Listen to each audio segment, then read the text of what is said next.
예배에 참여하신 우리 모든 성도님들에게 하나님의 축복이 함께하기 원합니다. 이번 주 설교 본문과 제목을 잡기가 참 힘들었습니다. 설교는 뭘 해야 되는지 이렇게 정해놨는데 본문이 잡히지 않았습니다. 그래서 금요일 오후 늦게까지 고민을 하다가 잡았습니다. 오늘 설교 본문을 보면 다윗이 뭔가 답답해서 하나님께 호소하는 그런 내용입니다.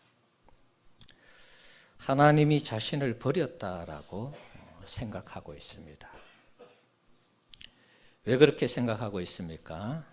멀리서 돕지 않고 또 자신의 신음소리에 응답하지 않으니까 다윗이 그렇게 느끼고 있는 것입니다. 밤낮 부르짖어 기도해도 하나님의 응답이 없으니까 하나님이 자신을 버렸다 이렇게 생각하고 있는 것입니다.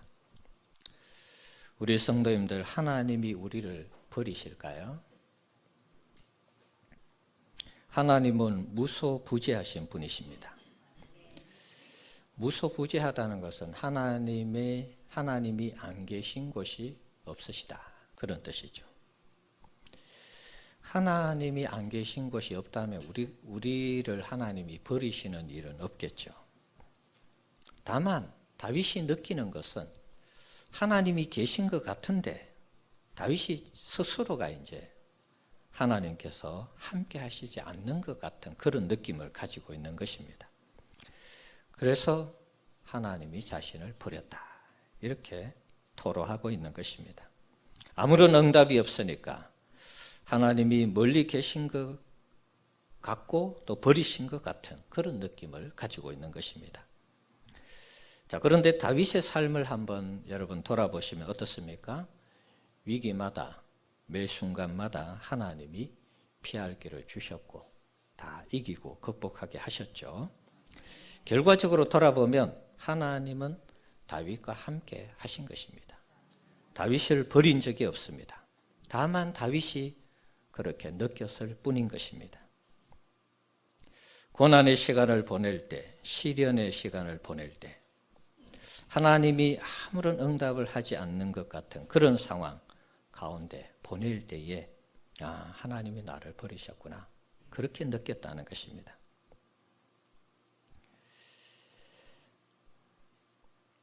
우리가 인생을 살아가면서 하나님 앞에 기도를 해도 응답이 없고 뭔가 하나님께 도움을 구할 때도 하나님의 도움이 속히 임하지 않을 때 우리도 다윗처럼 이런 느낌을 받을 때가 있습니다. 오늘 본문의 이 배경은 학자들이 추측하기는 다윗이 사울에게 쫓겨다닐 때 위기 상황 가운데 지었을 것이라 이렇게 추측하고 있습니다.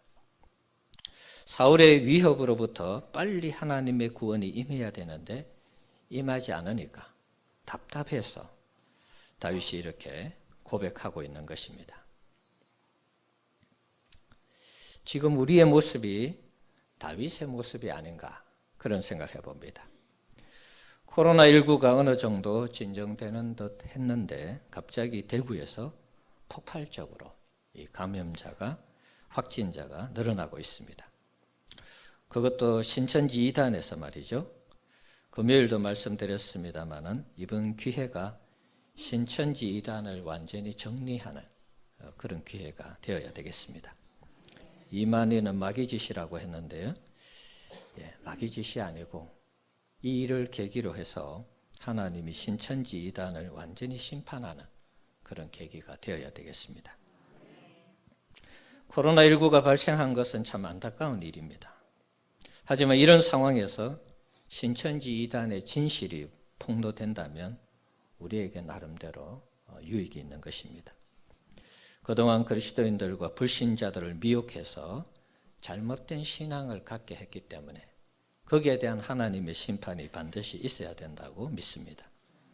코로나19가 박쥐나 천상갑이나 아니면 요즘은 또 실험실에서 뭔가 실험을 하다 이 바이러스가 유출됐다 그런 얘기도 하고 있습니다. 어쨌든 인간의 욕심과 잘못으로 인해서 이것이 지금 유행되고 있는 것입니다. 뭘 잡아먹다가 이런 경우가 발생한 경우일 수도 있고 실험실에서 어떤 목적인지는 모르지만 바이러스가 유출되었다면 인간의 잘못인 것이죠. 자, 이런 상황 속에서 이 신천지의 이 실체가 드러나서 척결이 된다면 불행 중 다행일 수 있는 것입니다. 정부 차원에서 신천지 집회 장소를 폐쇄하고 신천지 교인들을 전수조사하고 있습니다. 그래서 주중에 문자가 와서 신천지 교인들이 또 각 교회에서 가서 예배드리라 이런 문자들이 나돌아서 우리 교회도 하나 저렇게 붙여놨습니다. 자, 저들의 동선이 드러나고 저들이 모여서 무엇을 했는지 이런 것들이 밝혀지면 좋겠죠. 일반 교회에 침투해서 교회를 이간시키고 교회를 통째로 빼앗아버리는 이런 실체들이 드러난다면 신천지가 와야 될 것입니다. 폐쇄적인 집단인 이단 이 신천지의 말로가 어떤 것인지 우리가 한번 지켜볼 필요가 있습니다. 대구에서 9천여 명이 모인다 그러죠. 참 많이도 모여요. 대구의 기독교 복음화율이 전국에서 제일 낮습니다. 10%도 안 됩니다, 여러분. 그런데 대구에서 거의 10,000명 가까이 모여요. 저도 대구 출신입니다만 참 놀라운 일입니다. 그 사람들이 어떻게 전도했길래 진짜 대구 사람들을 10,000명씩이나 전도했을까? 대단한 것 같아요. 자, 그들 중에 아직도 700여 명이 연락이 안 된다 그래요. 뭔가 있는 것입니다. 그 출입할 때마다 이 지문을 찍어서 다 출입을 하는데 왜 연락이 안 되겠습니까, 여러분? 연락처가 다 있을 텐데. 신천지에 다니는 것을 모르는 가족들이 있겠죠. 연락하면 바로 발각이 되겠죠. 아니면 신천지 목회자들이 일반 교회에 침투해서 목회하는 경우도 있을 수 있습니다. 아니면 신학교의 교수로서 또 일할 수도 있고 신학생들일 수도 있습니다. 그럼 그들의 비밀 조직이 다 드러나는 것입니다. 그래서 연락이 안 되는 것이죠. 연락할 수도 없는 것입니다. 이런 저들의 죄악과 불법을 하나님이 심판하셔서 이번에 정말 모조리 이 신천지 이단이 뿌리 뽑히는 그런 계기가 되어야 되겠습니다. 인간의 탐욕, 인간의 실수인지 모르지만 코로나19가 이렇게 퍼지는 이런 상황에서 신천지가 박멸된다면 어떻게 보면 기독교 입장에서는 화가 복이 될 수도 있는 측면이 있습니다. 오늘 본문에 오늘 이 설교 제목을 하나님의 역설이라 이렇게 잡았습니다. 역설, 영어로 파라독스라고 합니다. 국어 사전에는 두 가지 뜻이 있습니다. 어떤 주의나 주장에 반대되는 이론, 반대되는 이론에 대해서 역설이라. 두 번째는 겉으로 모순되고 불합리하여 진리에 반대하고 있는 듯하나 실제적인 내용은 진리의 말. 오늘 이 독서, 파라독스라는 이 단어는 두 번째 의미에 해당되는 것입니다. 겉으로는 모순되고 불합리하여 진리에 반대되고 있는 듯하나 실질적인 내용은 진리의 말이라는 것입니다. 어떤 것이 있을까요? 사랑의 매. 아이들을 매로 때리는데 사랑의 매로. 그래서 아이들을 바로 잡는 경우가 있죠. 이게 이제 역설이라는 것입니다. 소문난 잔치에 먹을 것이 없다. 소문난 잔치에 먹을 것이 많아야 되는데 막상 가보니까 별로 먹을 것이 없어요. 이런 것이 역설이라는 것입니다. 지금의 코로나19를 저는 기독교 입장에서 하나님의 역설이라 이렇게 말하고 싶습니다. 분명히 안 좋은 일인데 교회적으로도 지금 신천지 이단 때문에 교회들이 적지 않게 피해를 보고 있습니다. 우리 성도들도 오늘 조금 적게 왔어요. 이런 것이죠. 일단 교회가 뭔가 잘못된 바이러스를 퍼뜨리는 그런 집단처럼 비춰질 수 있습니다. 안 믿는 사람들은 신천지나 일반 교회나 뭐가 다르냐 그럴 수 있습니다. 겉으로 드러나는 모습은 똑같습니다. 이단이든 아니든 어쨌든 교회는 코로나 바이러스가 터졌지만 주일도 예배하고 수요일도 예배하고 금요일도 기도하고 새벽에도 기도하고 안 믿는 분들이 볼 때는 좀 그만 모였으면 하는 그런 마음이 없지 않아 있을 것입니다. 정부에서도 어제 담화를 했습니다. 종교 활동을 좀 자제해달라 그런 담화를 했습니다. 우리 교단의 총회장도 소그룹 모임이나 이런 것은 조금 자제해달라 그런 담화 형식의 문자가 왔습니다.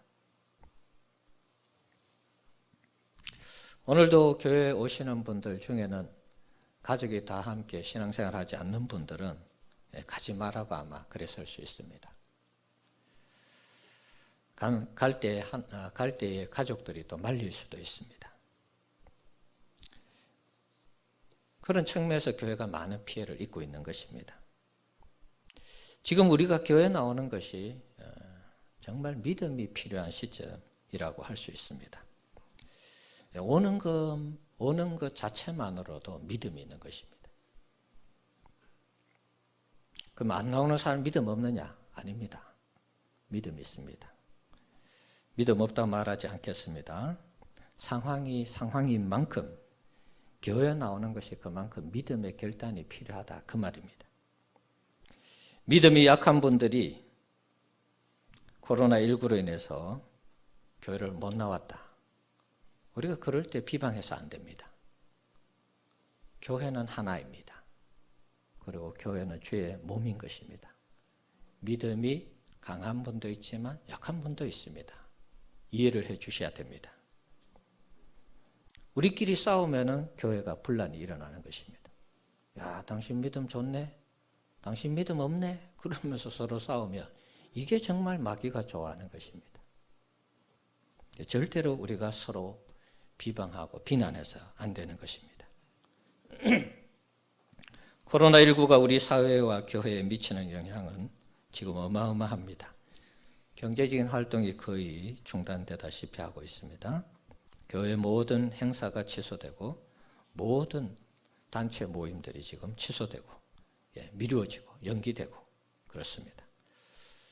우리 애도 졸업식 해야 되는데 이 졸업식이 사라져 버렸어요. 입학식도 못합니다. 지금 모든 행사가 취소되고 있습니다. 교회도 마찬가지죠. 모임을 할 때 눈치를 봐야 됩니다. 우리 입장에서 하나님이 안 계신 것 같은 그런 상황이 연출되고 있습니다. 우리 교회만 하더라도 베트남 비난 지역에 선교 가기로 했는데 여러 여건이 허락하지 않아서 지금 못 갔습니다.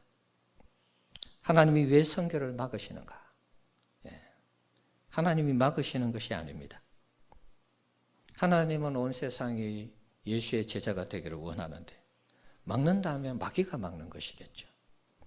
이만희가 코로나19가 자신들의 교회에서 일어났을 때 마귀 짓이라고 했는데 아전인수식의 해석입니다. 오히려 하나님께서 이번 기회에 신천지를 잡으려고 하나님께서 이번 기회에 이런 기회들을 또 활용하시는 것 같아요. 하나님이 코로나19를 만드셨다고 말하는 게 아닙니다. 잘못 들으면 오해할 수 있습니다. 이런 상황 속에서 신천지를 잡는다 그런 얘기입니다.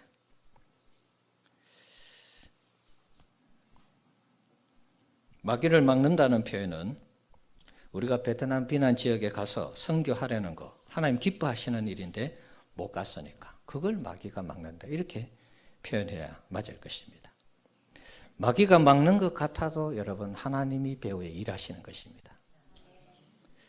하나님이 가장 적절한 타이밍에 우리로 하여금 가게 해서 하나님의 일을 하게 하실 것입니다. 베트남 비난 지역을 반드시 복음화시키는 하나님의 역사가 있게 될 줄 믿습니다. 기도하면 하나님이 배후에서 일하는 것입니다. 하나님이 응답하지 않는 것 같고 일하시지 않는 것 같은 상황에서도 하나님은 계속해서 일하고 있습니다. 이것이 바로 하나님의 패러독스, 하나님의 역설인 것입니다. 하나님이 안 계신 것 같은데, 하나님이 역사하지 않고 하나님이 없는 것 같은데 하나님이 일하고 역사하고 계시고 배후에 섭리하고 계신다는 것입니다. 다윗이 사울에게 쫓겨다닐 때 여러 번 죽을 고비를 넘겼습니다. 결과적으로 보면 다윗은 하나님이 일하지 않는 것 같은 상황에 처해 있어서 하나님이 나를 버리셨다. 이렇게 오늘 본문에서 고백했지만 하나님 버리지 않았습니다. 그를 도와주었죠. 그리고 이스라엘의 최고의 왕으로 삼아 주었습니다. 하나님이 버린 게 아닙니다. 빨리 응답이 없고 빨리 도움이 안 되니까 버리신 것 같이 느낀 것입니다. 하지만 그 상황에서도 하나님은 다윗의 주변에서 배후에서 계속 일을 하는 것입니다. 동굴에 들어갔을 때도 사울이 잠을 자게 하고 막 잡히려고 할 때 블레셋을 보내서 이 이스라엘 주변을 어지럽게 하고 그래서 또다시 다윗을 잡기보다는 블레셋을 잡기 위해서 사울이 그쪽으로 가고 말이죠. 다윗이 고백한 오늘 본문의 말씀을 누가 인용했습니까? 예수님이 인용했습니다. 예수님은 십자가상에서 하나님을 향하여서 이렇게 울부짖었습니다. 마태복음 27장 46절입니다. 읽어봅시다. 제9시쯤에 예수께서 크게 소리질러 이르시되 엘리 엘리 라마 사박다니 하시니 이는 곧 나의 하나님 나의 하나님 어찌하여 나를 버리셨나이까 하는 뜻이라. 자, 예수님이 십자가상에서 달려 돌아가실 때에 하나님을 향해서 다윗처럼 하나님 어찌하여 나를 버리시나이까 이렇게 울부짖었어요. 그러시고 운명하셨습니다. 그런데 어떻게 되었습니까? 예수님이 버림당한 것 같은 그런 상황에서 하나님이 배후에 무슨 일을 하셨죠? 우리 인간의 죄를 구속하시는 놀라운 일을 하신 것입니다. 하나님이 버리신 것 같은 상황에서 하나님이 아무것도 안 하는 것이 아니라 오히려 더 놀라운 일을 하고 계신다는 사실입니다. 여러분 이것을 믿음으로 여러분 받아들이셔야 됩니다. 하나님은 지금도 일하고 역사하고 계십니다. 코로나19가 우리나라와 전 세계를 휩쓸고 있는 그런 상황이 전개된다 하더라도 하나님은 여전히 일하고 계시고 우리의 구원과 우리와 함께 하신다는 사실을 믿으시기 바랍니다. 마치 독일의 아우슈비츠 이 감옥에서 독가스로 죽어가던 유대인들이 그 감옥의 손톱으로 죽어가면서 손톱으로 하나님이 여기 계신다. 이렇게 기록을 했습니다. 마찬가지입니다. 하나님이 일하시지 않는 것 같은 상황, 하나님이 없는 것 같은 상황, 거기에서도 하나님이 일하는 것입니다. 결국은 독일이 망했지 않습니까, 여러분? 예. 하나님이 안 계신 것 같은 상황에서도 하나님은 배후에 일하고 있는 것입니다. 사랑하는 성도 여러분, 하나님이 안 계신 것 같고 일하지 않는 것 같은 상황에서도 하나님의 역설이 작동하고 있다는 거 기억하시기 바랍니다. 하나님이 안 보일수록 하나님은 오히려 꽁꽁 숨어서 일하시는 것입니다. 에스더서에 하나님이라는 그 단어가 없다고 그랬죠. 하나님 이름조차가 등장하지도 않아요. 그런데 에스더서에 하나님이 일하고 있습니다. 그래서 그들을 구원하셨죠.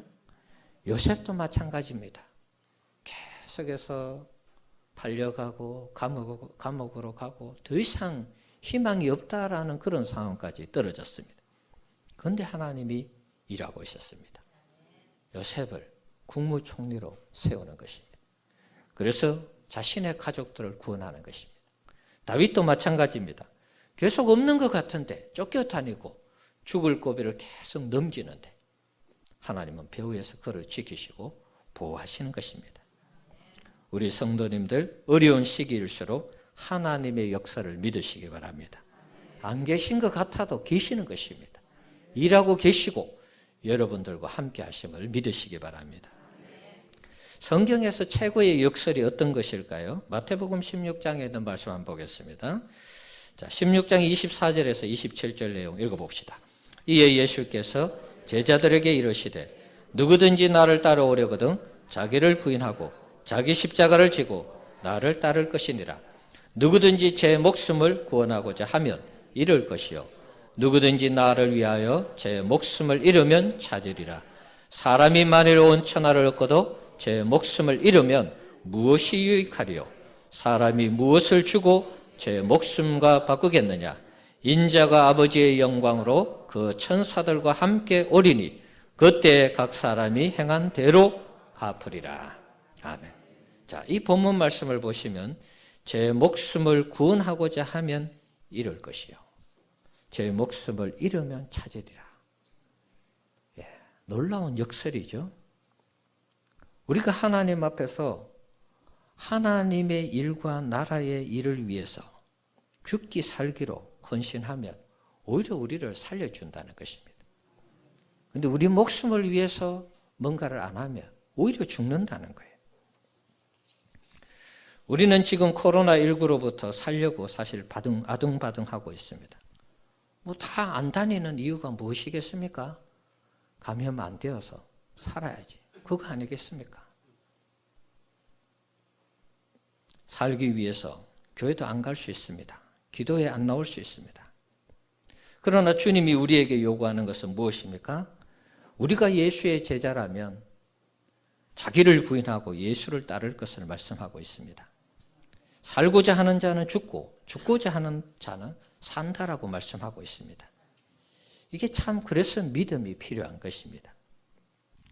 만에 하나 우리가 이렇게 모여서 예배를 드리다가 코로나19에 감염이 되어서 만에 하나 우리 중에 순교자가 나온다. 그런 경우의 예를 한번 들어보겠습니다. 예배 드리러 나왔다 여러분 중에 한 분이 저를 포함해서 순교를 했어요. 순교죠. 예배 드리러 나왔으니까. 남들은 이 감염 안 되기 위해서 예배를 안 드리러 나오는데 잠시 쉴 수 있는데 죽으면 죽으리라 그러고 나왔잖아요. 그런 믿음으로 오셨죠? 네. 그래서 순교인 것입니다. 그런데 우리가 그렇게 해서 만약에 하나님의 부르심을 받았다. 하나님 앞에 갔어요. 하나님 뭐라 그러시겠어요? 야, 이 사람아, 이 코로나19가 온 나라를 감염시키고 이러는데 너 왜 그때 그 백석교회 가가지고 이렇게 순교해서 와서 이렇게 하나님이 우리에게 야단치실까요? 적어도 하나님이 우리를 야단치지는 않을 것 같아요. 야, 너가 죽을 줄 알면서도 어떻게 거기까지 가서 예배를 드렸냐? 이러면 칭찬하지 않겠습니까? 반대로 코로나19 때문에 예배를 쉬었어요. 교회를 당분간 안 갔어요. 나중에 우리가 주님 앞에 갔을 때 주님 뭐라고 그러실 것 같아요?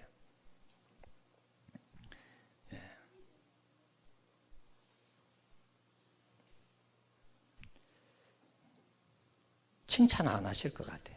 제가 볼 때는. 상황이 그만큼 심각하다 그런 말입니다. 조금 쉴 수도 있죠. 저도 동의합니다. 쉴 수 있습니다. 여러분들이 이 코로나19 상황을 보시면서 교회를 좀 쉬어야 되겠다. 쉬셔도 괜찮습니다. 상관없습니다. 저 이해합니다. 하지만 이제 여러분이 보시는 이 말씀에 근거해서 우리를 한번 적용해 보면 쉬는 것이, 교회를 안 오는 것이 과연 하나님이 기뻐하는 일인가? 주님의 자녀로서 백성으로서 합당한가? 자, 이게 고민이 되는 것입니다. 목회자로서 참 주일 예배 당분간 안 하고 싶은 그런 마음도 사실 있어요. 안 오시면은 여러분들이 마음이 덜 불편할 수 있잖아요. 근데 또 하나님의 말씀은 이렇게 우리에게 역설적으로 말씀하고 있어요. 우리가 죽으려고 하면 하나님 살려주신다 그러고 우리가 살려고 하면 혹 죽을 수 있다는 거예요.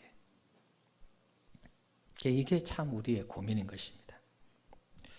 그래서 저는 우리 성도님들에게 권면하고 싶은 것은 우리 각자에게 주신 믿음대로 하자. 이렇게 한번 말씀드리고 싶어요. 내가 죽으면 죽으리라. 그러면서 예배에 참여하시는 분들은 또 그렇게 은혜 가운데 지내시고 그렇지 못한 분들은 또 가정에서 예배 드려도 괜찮습니다. 다만 앞에서 잠깐 말씀드렸습니다. 누구든지 서로를 비방해서는 안 됩니다. 예배를 드리지 못하는 사람을 비방해서도 안 되고 예배를 드리는 사람을 비방해서도 안 됩니다. 예수님이 체포되어서 십자가에 달리실 때에 제자들이 어떻게 했습니까? 가룟 유다는 예수님 팔아버렸죠. 또 베드로는 3번 부인했습니다. 또 나머지 제자들은 예수님 잡히실 때 다 도망가 버렸어요. 가정인데 말이죠. 만에 하나 당시 예수님의 제자들이 다 도망가지 않고 부인하지 않고 예수님을 나도 저 사람하고 똑같이 같이 다녔어. 그러면서 그 자리에서 다 붙들렸다면, 다 잡혔다면 그럼 어떻게 되었을까요? 예수님하고 다 같이 십자가형에 처해졌겠죠. 그러면 예수님 이후에 다 죽었어요. 예수님도 죽으시고 그 다음에 제자들 다 죽었어요. 그럼 예수님 이후에 누가 복음을 전하죠? 물론 예수님 부활하셨습니다. 그동안 3년 동안 따라다닌 제자들, 미흡한 부분들 많았죠. 부족한 부분들 많았습니다. 그런데 예수님이 어떻게 했습니까? 그들 믿음 없다고 책망하고 너희들은 내 제자가 아니야 그러고 배척하고 그랬습니까? 비난했습니까? 아닙니다. 다시 부활하셔서 그들에게 평안을 주시고 또 베드로와 제자들에게 내 양을 먹이라 이렇게 부탁하셨어요. 그리고 예수님이 성천하시고 오순절 성령 강림이 임하면서 제자들의 달라진 모습이 사도행전에 기록이 되어 있습니다. 어떻게 보면 제자들은 이 마태복음 16장 말씀에 비교하면 대조를 한다면 부족한 부끄러운 그런 제자들이었습니다. 살기 위해서 주님을 버린 것이죠. 자, 하지만 예수님의 이 부활하신 이후에 오순절 성령 강림이 임하면서 제자들은 완전한 새로운 사람으로 거듭나면서 복음의 전사들이 되었습니다. 자, 그러니까 지금 코로나19로 인해서 우리의 이 교회의 이 민심이, 교회 안의 민심이 말이죠. 분열되어서는 안 됩니다. 교회를 안 나오는 사람도 절대로 비난해서는 안 됩니다. 판단해서도 안 되고 비방해서도 안 되는 것입니다. 교회를 나오시는 분들도 역시 비난이나 비방을 해서는 안 되는 것입니다. 그래서 제자들이 처음에는 실수도 하고 또 부족한 것도 있었죠. 그러나 나중에 그 제자들이 회복되어서 멋있게 주의 일을 위해서 귀하게 쓰임을 받았습니다. 또 이 자리에 없는 분들 중에 믿음이 약한 분들도 나중에 주님이 큰 믿음 주셔서 더 멋지게 더 귀하게 사용할 수도 있는 것입니다. 그러니까 우리가 서로를 향해서 절대로 비방하거나 판단해서 안 된다 그런 말입니다. 그만큼 지금 상황이 심각하니까 제가 얘기를 하는 것입니다. 우리의 믿음대로 합시다. 한번 따라합시다. 우리의 믿음대로 합시다. 우리의 믿음의 수준대로, 우리 믿음의 수준대로 합시다. 네, 그러면 되는 것입니다. 내가 그 믿음이 되면 교회에 나오시고 예배 드리시고 기도하시고 또 내 믿음이 거기에 이르지 못하면 집에서 여러분 관리하셔도 괜찮습니다. 하나님이 우리에게 감동 주시는 대로 하면 되는 것입니다. 하지만 다시 한번 말씀드리지만 절대로 그렇게 하지 못하는 사람, 그렇게 하는 사람 서로 비방하고 비판하고 판단해서는 안 되는 것입니다.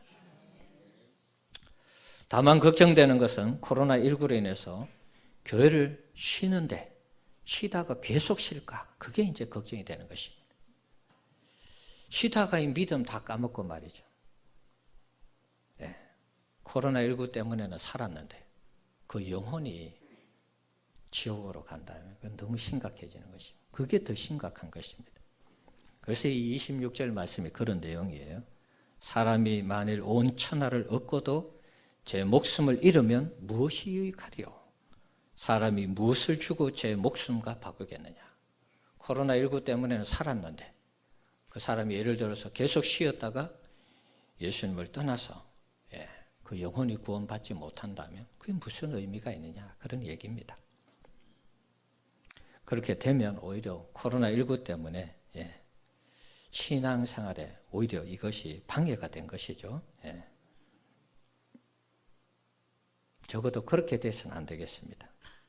그런 일들이 없도록 우리가 함께 또 기도하고 또 이렇게 격려하고 섬기는 그런 모습이 우리에게 있어야 되겠습니다. 우리 사랑하는 성도 여러분, 우리의 신앙에는 하나님의 역설이 있습니다. 하나님이 안 계신 것 같은 상황에서도 하나님은 일하고 계십니다. 코로나19로 인해서 너무 걱정하지 마시고 열심히 주어진 삶에 최선을 다하는 우리 성도님들 되시기 바랍니다.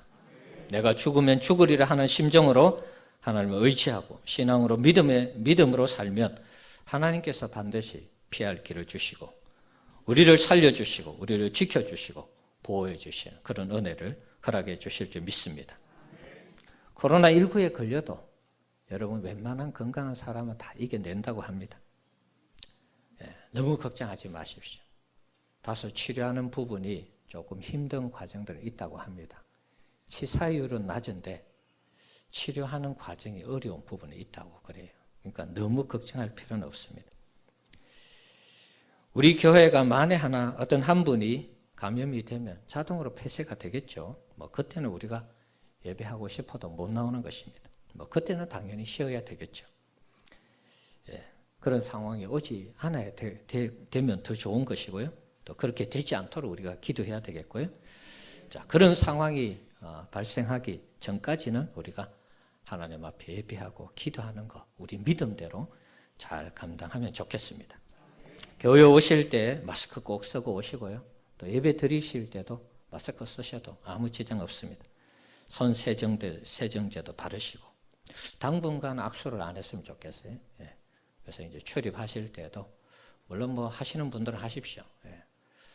그런데 이제 공식적으로 예배 마치고 이렇게 악수하는 것은 그냥 가볍게 우리가 몽대로 그렇게 대신하도록 하면 좋겠습니다.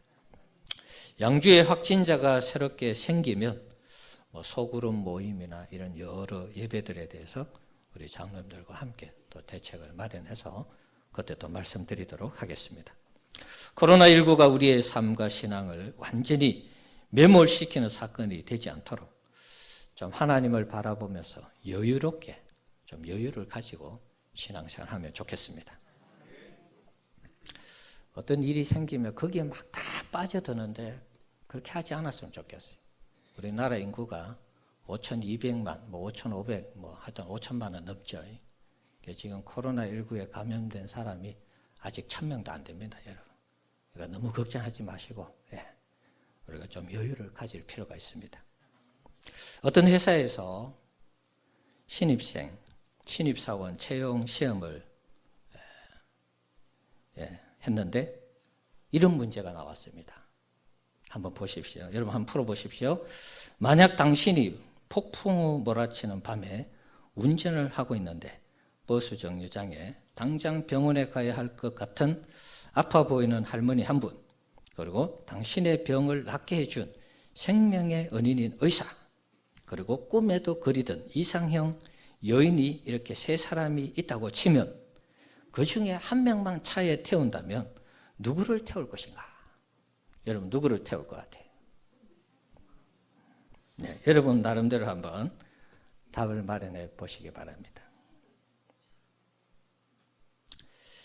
200명의 경쟁자 중에서 이 회사에 뽑힌 한 사람이 이런 답을 썼다고 합니다. 이게 문제의 함정이 있습니다. 이 질문에. 자, 정답은 아닌데 200명 중에 한 사람이 뽑혔어요. 생명의 은인인 의사 선생님께 차를 들여서 그 할머니를 빨리 병원에 데리고 가게 하고 저는 이상형 여인과 함께 버스를 기다리겠습니다. 이렇게 썼다는 거예요. 박수가 막 나오네.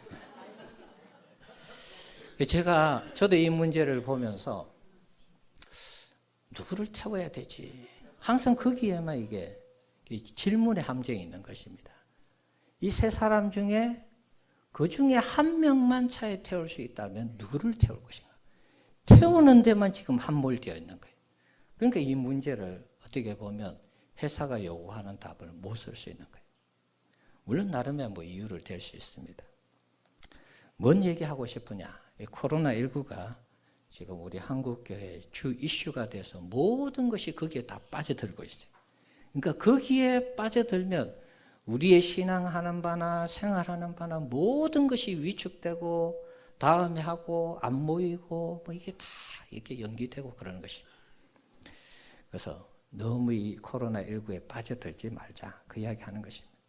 심각성은 가지되 같이 기도하면서 하나님께 맡기고 하나님 의지하면서 우리에게 주어진 이 코로나19 문제를 하나님의 도우심 가운데, 은혜 가운데 잘 풀어가는 우리 성도님들 되시기를 축원합니다.